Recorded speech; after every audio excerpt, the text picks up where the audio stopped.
All right, let's get into a story you think you know. Today, we're diving into a narrative that really challenges the public image of a tech icon. Our sources lay out a very different version of how one of the world's most powerful people got to where he is. So, let's get right to it. So here's the question at the heart of all of this. What if one of the richest, most philanthropic men on the planet didn't actually invent the thing that made him famous? The sources we're looking at paint a really fascinating picture of a man who, they claim, sold the work of others, was labeled a monopolist by the US government, and now helps shape global policy. That man, of course, is Bill Gates. You see, according to this narrative, the story of Microsoft's rise doesn't kick off in a garage with some revolutionary new idea. Nope. It starts with a connection, a really important one. Bill Gates' mother, Mary Gates, was a big deal in Seattle's business world, and, as it turns out, she sat on a board right alongside the chairman of IBM, a guy named John Opel. That connection, well, it would change everything. Okay, picture this. It's 1980.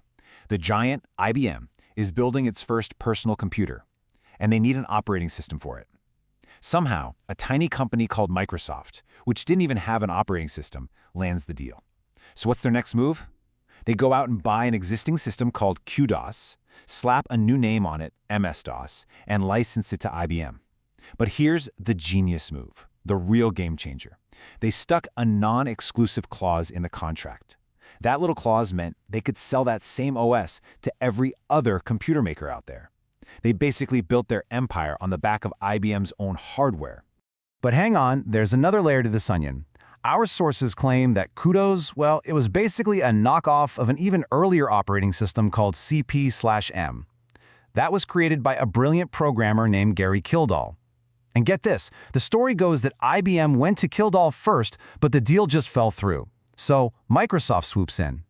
Kildall would later claim that MS-DOS was basically a copy of his work. And this contrast is exactly the point our sources are making. Kildall might have been the inventor, but Gates was the operator, the one who knew how to play the game and win, leaving the actual creator in the dust. So, this pattern of being a strategic operator rather than an original inventor really became Microsoft's MO. Now let's look at how that same approach led to the creation of Windows and, eventually, total market domination.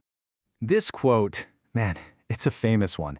Bill Gates reportedly said this to Steve Jobs, and it really captures the vibe of early Silicon Valley. You see, after Jobs famously borrowed the graphical user interface from Xerox for the Macintosh, Microsoft, well, they were working with Apple at the time, and they developed their own version, Windows.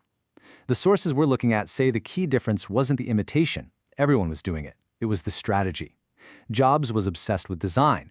Gates was obsessed with scale, distribution, and owning the entire market. This whole approach eventually got a name, and it's pretty blunt: the buy or crush model. It's simple, really. First, you spot a competitor who's getting popular, like Hotmail. Second, you try to buy them. If that works, great, but if it doesn't, you crush them.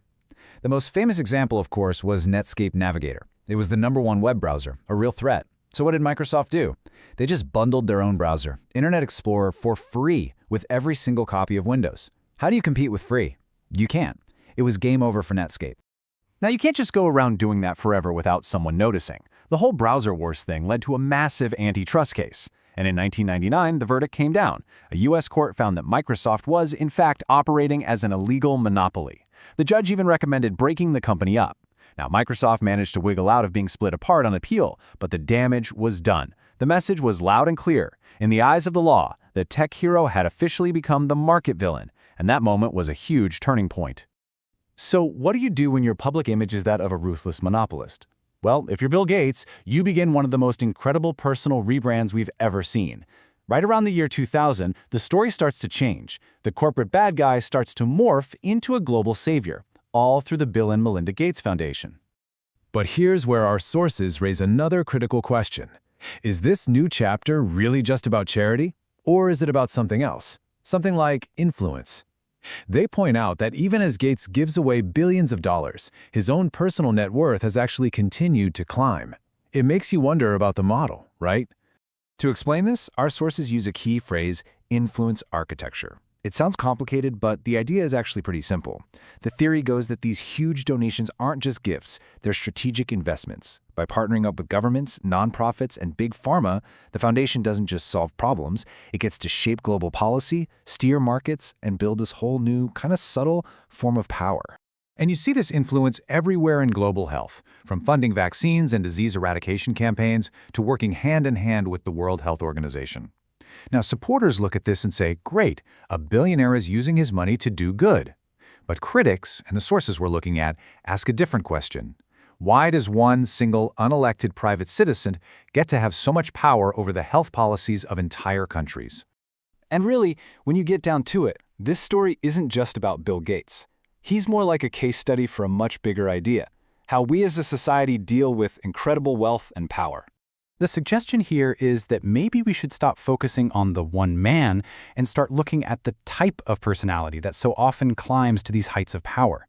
The sources offer a kind of psychological lens to look through, not as a medical diagnosis, of course, but as a framework for understanding the mindset that builds these kinds of empires. So this framework uses a few key traits as a way to analyze things. First, narcissism, that deep-seated belief that your vision is the only one that matters. Second, Machiavellianism, the tendency to see the world as a chessboard and other people as pawns to be moved. And third, what they call psychopathic traits, where the human cost of your decisions is just, well, collateral damage. Again, this is presented as a tool to analyze the actions of powerful people, both in business and in charity. And what this all boils down to is a pretty simple point. We see a mega philanthropist and we just assume their intentions are pure. We often forget to ask the most basic, critical questions, like what is their actual expertise in global health? What does their business history really tell us about how they operate? And what are their own financial interests in the very problems they're trying to solve? These aren't wild conspiracies, they're just fundamental questions of accountability. Which brings us to the biggest question of all. When we see this kind of mega philanthropy in action, are we actually watching someone serve humanity?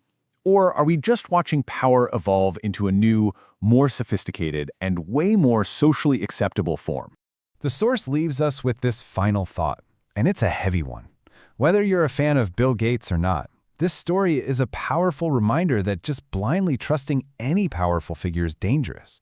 Scrutiny isn't the same as cynicism. It's essential for a functioning society. Because when we stop asking tough questions of those in power, the first thing to go is always the truth.